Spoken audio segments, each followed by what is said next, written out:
engineering.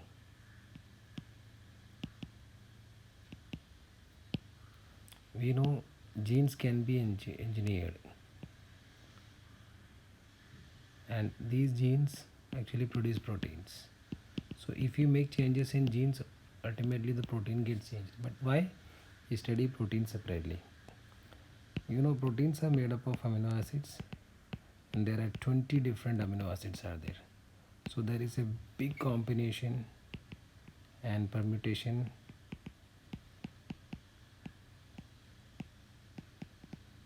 can happen in protein and gives variety of proteins. And if you see the role of proteins in our life, they have variety of roles. Some proteins help as structure or structural proteins like collagen, keratin, but some are acting as hormones, for example insulin. Some act as enzymes, for example chymotrypsin. Some other enzyme act as carrier molecules, hemoglobin. So they do variety of roles. That's why proteins are studied separately. Moreover, absence of proteins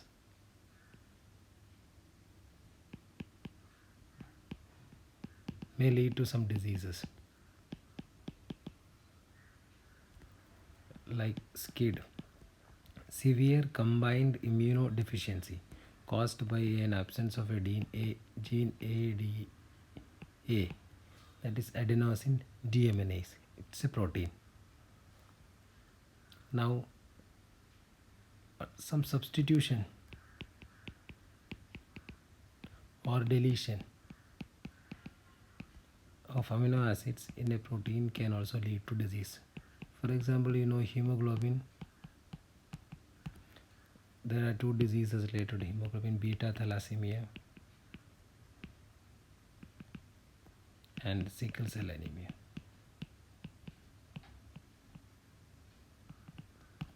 Both are due to the change in the structure of hemoglobin. Beta thalassemia, एक beta chain missing. Sickle cell anemia, an amino acid get replaced. Only one amino acid. So proteins absence may lead to disease. Proteins inefficiency can lead to disease. Protein folding, if not in proper manner, that can also be lead to disease. One disease, a mad cow disease, caused by incorrect folding of proteins.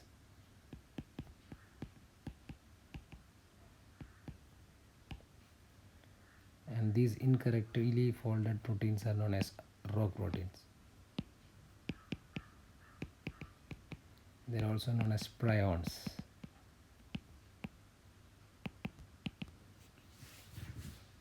So altogether proteins are of much important. Structure of proteins.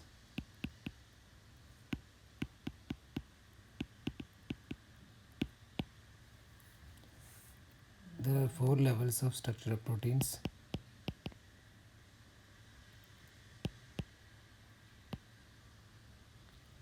Primary, secondary, tertiary and quaternary. Primary means the linear chain of amino acids.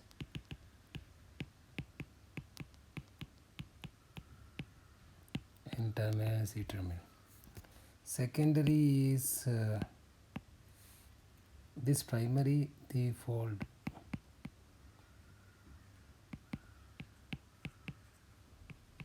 to form secondary structures. There are 2 types, helix and plates. Tertiary is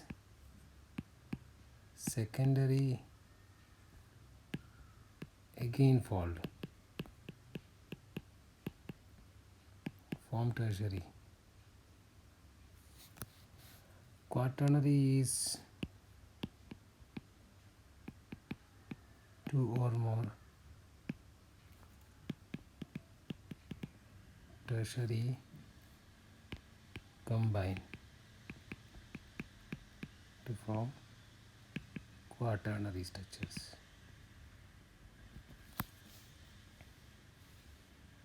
So these are the four different hierarchies of protein structure. These protein structures are deduced. Primary structure can be identified by sequencing. Sanger sequencing is there. Edman sequencing will tell you about primary structure. Secondary, if you know the psi and phi angle,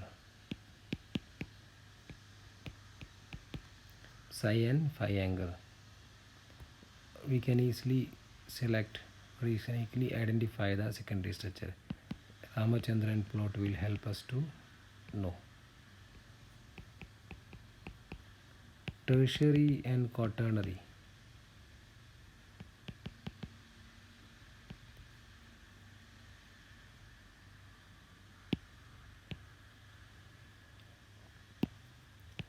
Tertiary and quaternary.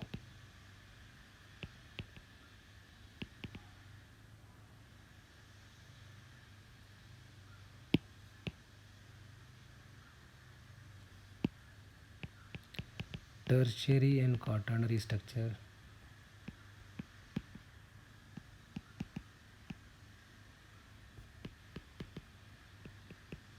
can be identified by some technique like crystallography,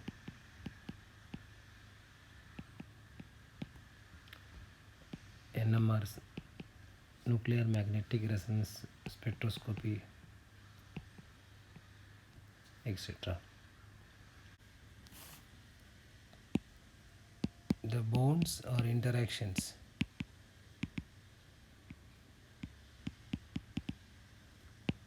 that maintain the structure are covalent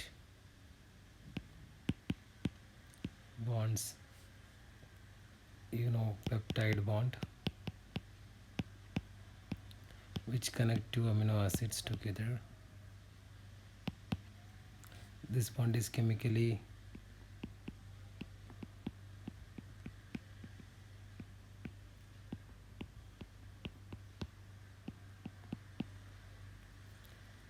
this is peptide bond, and another covalent bond is disulfide bond.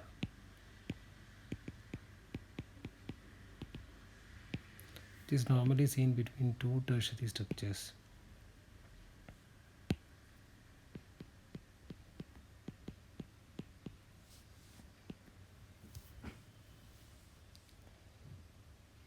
The non-covalent interactions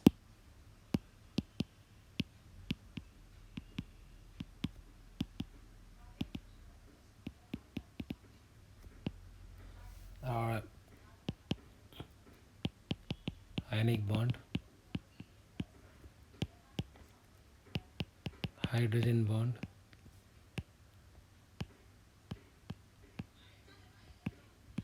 van der Waals interaction,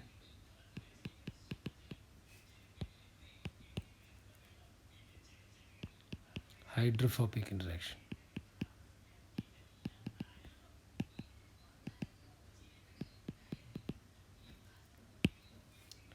Ionic bond, two electronegative atoms, like let us take oxygen.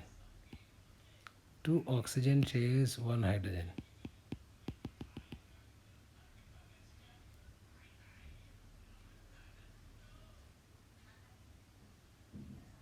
Sorry.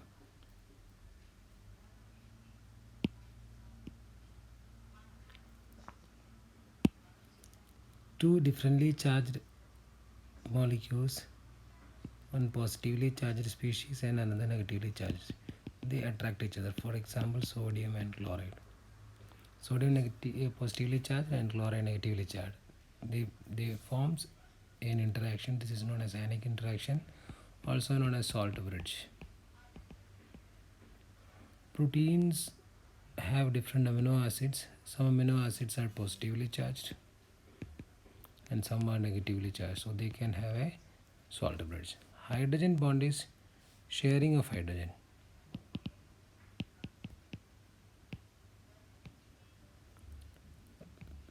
Let us take an example, water.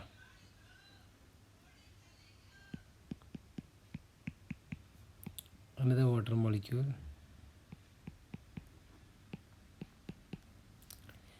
Two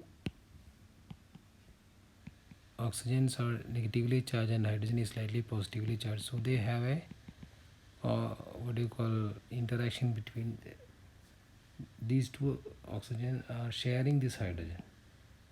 Such bonds are known as hydrogen bonding. Van der Waals interaction, this is a very small interaction, actually due to electron clouds.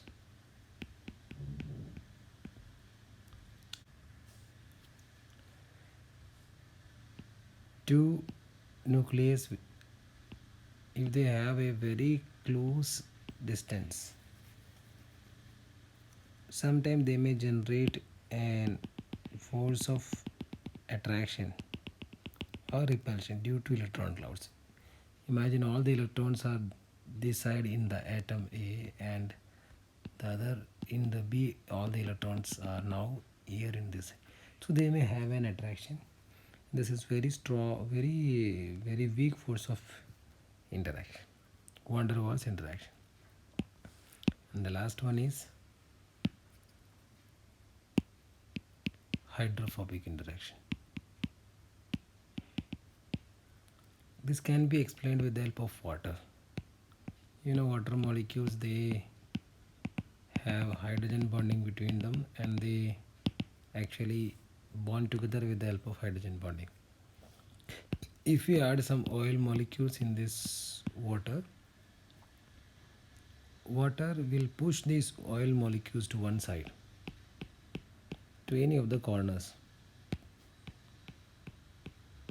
Why this happens? Because water, if allows oil to come in between them, they'll have to break a lot of hydrogen bonds. That makes them less stable. So they slowly push oil to one corner so that minimum amount of hydrogen bonds are to be broken. And that shows an interaction, that is hydrophobic molecules slowly repels away from water and they tend to accumulate at one particular side. The same thing can happen in protein also. Some amino acids are hydrophobic, some are hydrophilic.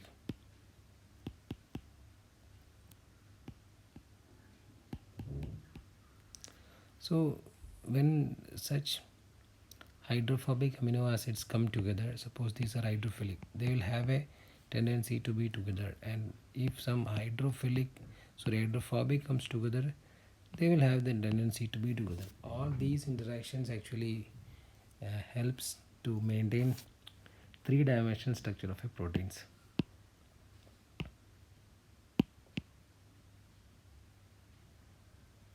Suppose this is a protein which is having a quaternary structure, and their quaternary structure is maintained by disulfide bond, and these foldings actually are due to non-covalent interactions. If you change pH, temperature and other conditions, this protein will roll back to its primary structure. And once again you give temperature and optimum temperature and pH, they will roll back to their three-dimensional structure.